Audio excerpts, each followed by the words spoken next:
This is Dr. Darnise, and welcome back into my House of Religion, Magic, and Conjure.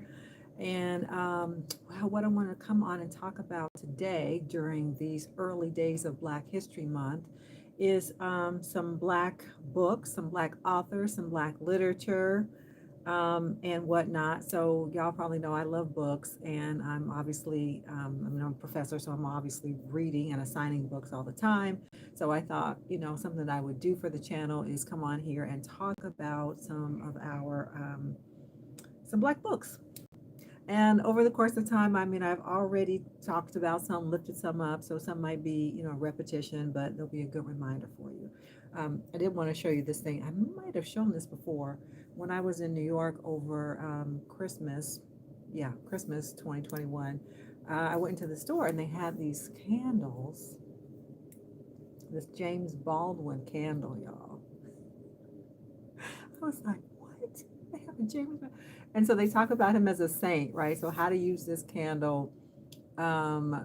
Secular Saint James, patron saint of poets, uncles, and exiles. And so, I'm a great fan of James Baldwin, and, I'm always talking about him and his work. You can't go wrong with any of his work. So, of course, I'm going to always recommend The Fire Next Time's collection of essays dealing with race. It could have been written yesterday. So if you've never read The Fire Next Time, please do yourself a favor and go get that book. Go get that book. But as I said, you cannot go wrong with anything from James Baldwin. Also, I Am Not Your Negro. A lot of people, a lot of educators use that as a documentary. It's on, I guess it's on Netflix, but if you just Google I Am Not Your Negro, it's going to come up. A lot of educators use it. It's a documentary talking about the civil rights era, but more specifically, it's his own story. He was completing a book, in the last phases of his life, basically, and he was completing this book.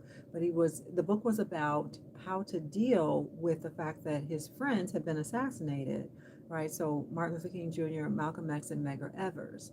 And of course, as a society, we think about, we've lost our great leaders. And for him, it was more than just losing great leaders; it was also losing your friends.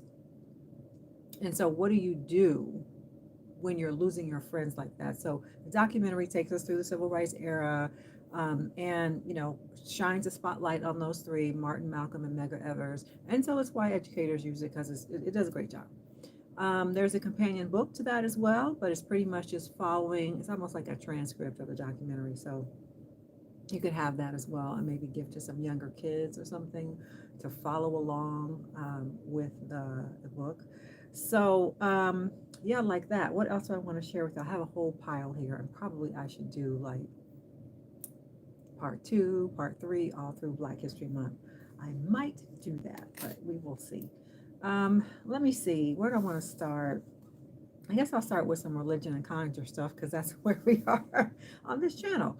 So, of course, I've mentioned this before. People always ask me, what do I read? What do I start reading in terms of Black religion? And this is a book called Slave Religion, The Invisible Institution in the Antebellum South by Albert J. Ravetto. So this book is a bit academic, but it is still the standard. It is what I use in class. It is what I would think almost anybody teaching African American religion, it's the text we use. It was originally written in 1978. It is still called the seminal text. It really contains pretty much everything that you need to get a really good grasp of this thing called slave religion. What were enslaved people doing on a plantation with Christianity, how they were expanding what Christianity is, how they were integrating Islam, and hoodoo and conjure. So, and there, there's a lot of stuff in here that it encompasses some Black Catholicism and why really Catholicism didn't catch on so much in the Americas, in the United States. So I use it in class. It is, as I said, a bit academic, but it is also pretty accessible. Albert Ravetto was one of our great scholars in African American religions, and he just died last year, 2021. Yeah, so he just passed on. So slave religion is always the thing. Also, this little book, Narrative of the Life of Frederick Douglass, an American Slave. So Frederick Douglass's Autobiography. The reason I recommend this, because you might think, well, why would I want unless you're really just into biographies. But in this little book, and I might have mentioned it before, it's a well-known secret, well-known incident, not really a secret then, description of an experience he had with a conjure doctor, a hoodoo man, a root worker. So he, tells the story in this book about how he ended up going to a conjure doctor when really he did not believe in it. And he tells the story that, he's a Christian, right? And so, but y'all, conjure and hoodoo have been, a part of our history and our religious practice since we got here, because hoodoo is an African American kind of innovation. So it's been with us since the beginning, and so it was pervasive. Everybody knew about it, right? Everybody knew that so and so could put roots on you, or so and so had a healing potion, or drink this tea and you'll get better. As I always say, what's the difference between medicine and poison? It's only the dose. So it's pervasive. Everybody knew it. So Frederick Douglass was having a little problem with an overseer. And he thought, you know what, one of us is going to die because, or one or both of us is going to die because this overseer is coming at me so much and I'm going to have to kill him in self-defense. And if I do, they're going to kill me for killing this white man. So I need some help. So it goes to the conjure doctor, Sandy Jenkins.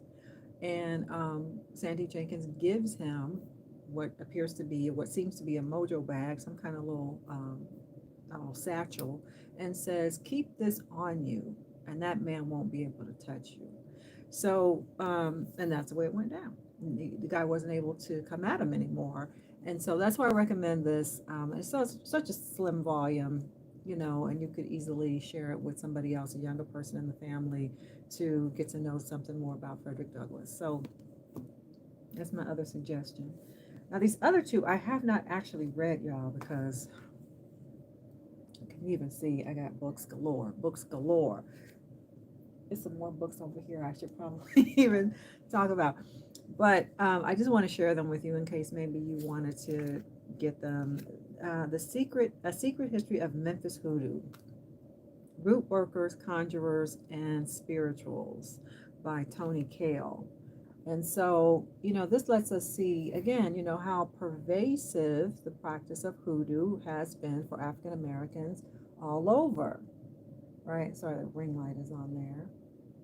It's pervasive. It's a pervasive practice that we created as a form of resistance for healing, for spirituality, to help us survive, right? And so, we normally associate hoodoo with the Low Country, which is South Carolina and Georgia, and New Orleans. Well, here we get a presentation of, what did it look like in Memphis? And then likewise, stories of root workers and hoodoo in the Mid-South. So same author, Tony Cale. So, he's kind of doing some anthropological work and just kind of documenting the ways in which people practiced hoodoo in different regions, because it would vary a little bit, of course, because, the regions vary. You also have a different influence from different Native American groups. So we know there's interaction between African Americans and Native Americans, and so that was going to differ a little bit by region across the United States, and in terms of the kind of plant life you have around you, right? The kind of roots that you would use, the kind of plants that you would use. So, it just really helps us understand our own practices more when we take into consideration the ways in which the spiritual practices shifted because of being in a different region, having contact with different Native American groups, and that kind of thing. So again, one about Memphis, and this other one is the Mid-South. Actually, I can look and see what does he even mean by the Mid-South. Here's my friend mentioned in the acknowledgments, Dr. Yvonne Chereau. So she's a good scholar friend of mine. She teaches at Swarthmore. and she's really the authority. She's considered the authority. I always tell her she's famous for doing this work. Um, yeah, well, I can't tell right off like what region he's actually calling the Mid-South just from scanning. This says Jackson, Mississippi. Um, anyway, I don't know where all he goes with it, but I'll leave you with that. And this other text, which takes us beyond, beyond Christianity. Y'all know my book, right? I have to give myself a shout out, don't I? Beyond Christianity, African Americans in the New Thought Church, right? So I have to give myself a shout out. But it's dusty. Esotericism and African American religious experience. So if we sort of go broader than talking about hoodoo and conjure, and talk about some other forms of esotericism, right, that African American people are practicing, because in the study of Black religion, that normally means in academic circles, it normally means the Black church, which normally means Christianity. And so those of us who are doing something in addition to or outside of Christianity, those things get left behind, get left by the wayside. And so, people like us are always on the lookout for like, well, what about people who are not Christian? What about people who don't want to be Christian? And so what are the other kind of traditions? What have we been doing? Like, we haven't all been doing that. So and within this book, I have a chapter, Know Ye Not That Ye Are Gods. And so it is about New Thought also. But so some of these things are, let me see. Some of these things talk about the Nation of Islam in various ways. 5 percenters, Astro Black mythology, the poetry of Sun Ra, just randomly looking at some topics, numerology, esoteric writing of voodoo, right? Not voodoo, but voodoo as an African traditional spirituality, grimoires, sigils, and the Hungun's notebook. So just to give you some idea of the kind of things that are in here in terms of what we mean by esotericism. The esoteric is the interior path. It is what are people doing for the internal spiritual work, the internal spiritual awakening. The exoteric, by contrast, are the kind of practices that we can see, that people go to church, temple, mosque, whatever, and they pretty much just do whatever they're supposed to do, whatever the priest or minister tells them to do, and you can just kind of go through the motions in that case, and when it's only the exoteric. But when you take on an esoteric practice, like, something like hoodoo, something like, Ifa, something like Vodun, then you are taking on an internal practice, so that, you're basically saying you're taking ownership of your own spiritual awakening. And so that's the esoteric. And so the various ways that Black people have been doing that, we've been doing that. It's just a lot of the books only talk about Christianity. Okay, so just a couple more. The Dreamer and the Dream, Afrofuturism and Black Religious Thought. Now, you may remember, if you search through the channel here, maybe I'll just link it. I did an interview with my scholar friend here, Roger Sneed. He's a professor at Furman College in South Carolina. And I did an interview with him on Afrofuturism, and he kept talking about a book that he was writing. Well, here it is, and I'm not through it yet. I've just kind of barely started it. But The Dreamer and the Dream, Afrofuturism and Black Religious Thought. And so he's doing a really good job here of, talking about the ways in which we can apply, this general idea of Afrofuturism to the ways in which we talk about Black religion. Again, getting away from just limiting the discussion on Black religion to Christianity. How else might we talk about Black religion? It's a curious thing that happens when I, talk about, I study religion or I teach religion. Some people automatically think that means that I'm just talking about Christianity. And so I have to remind people sometimes the word religion is bigger than the word Christianity. So, anyway, that's my thing, to talk about the variety of African American religious practices. So in this book, Roger Sneed is giving us an application of this thing called Afrofuturism, and saying, okay, how might we use those themes to further discuss Black religious thought? So now, if you're thinking, well, what is Afrofuturism? I'm going to read from here just briefly. Afrofuturism is Black people throughout the African diaspora taking science fiction, horror, fantasy, and other forms of speculative fiction and repurposing them into the service of more fully describing Black lives, experiences, and concerns. Okay, so more fully describing Black life, right? We can get very narrow in terms of the way we're used to thinking about Black life, right? For example, only thinking about Black people as Christian, only thinking about Black people as Democrats, only thinking about Black people in some, lower economic ways and struggles, right? As being a people who are discriminated against. But can you use your imagination, or just acknowledge people who are different, Black people who are different than that, and use your imagination and project into the future, right? And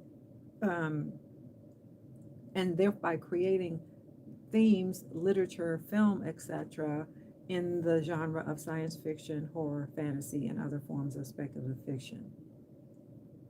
So, for example, Black Panther, right? It's a way of reimagining Black life. He talks a lot about Janelle Monáe, Janelle Monáe, the singer, right? She does a lot of things that look Afrofuturistic, because she's reimagining Black life in a way that's not limited just to our lived history or our lived current context, right? Because once you project us or project life into the future, are we always the oppressed people? Do we always have to be an oppressed people? What about when we're running things, or what about when the world is much bigger than what we're used to thinking about via science fiction on other planets or whatever? He's also quite the scholar on Octavia Butler, so there's a lot on Octavia Butler here. So if you're already a fan of Octavia Butler's work, then you'll get something out of this here. Look at what else y'all I found. This is a bookmark. I went to, when I was on the East Coast in December, I was in Philadelphia, and I went to a bookstore, Black bookstore. Mark Lamont Hill's bookstore, Uncle Bobby's, that's what it's called, Uncle Bobby's bookstore. And so I picked up a couple of things, and I thought these little, I guess they're little plastic things, bookmarks were very cute. So anyway, the book that he was talking about in our interview is out, and so yes, of course, I am recommending that, and I like that. And let me see, what else I'm gonna do, because I'm also working my way through this. I'm working my way through a lot of this. This is the latest biography about Malcolm X. This one is The Dead Are Arising, The Life of Malcolm X by Les Payne and Tamara Payne. So you might have heard in the news that Les Payne died before he finished writing this, compiling it, and so it was finished by his daughter Tamara. And if you Google Les Payne, you'll probably realize that you have seen him before and recognize him, winner of a Pulitzer Prize in journalism. And so in any case, this is their work, and you see it's huge. It is. That doesn't usually deter me from reading a book, and I hope it doesn't deter you. Let me see how many pages this is. This is about, of actual text, 523 pages, and then it's got some like Q&A at the end and some notes, some extensive notes, so about 500 pages or so. Anyway, I just wanted to say, and in addition to this biography, I also read a Malcolm X biography by Manning Marable that came out in, I want to say 2011, I think it was, and it's called Reinvention, A Life Reinvention, A Life of Reinvention. Malcolm X, A Life of Reinvention by Manning Marable. Both really, really good biographies about Malcolm. So I will wrap it up here. I'm going to go ahead and make a part 2. This video is already 20 minutes. If you are on the long haul and you're still with me, then leave that in the comments. Long haul, yes, I saw your Malcolm X references, but I'll probably just go ahead and make a part 2 right now so I can just, because I got more books, y'all. Anyway, thanks for hanging in, and that's it. Bye for now.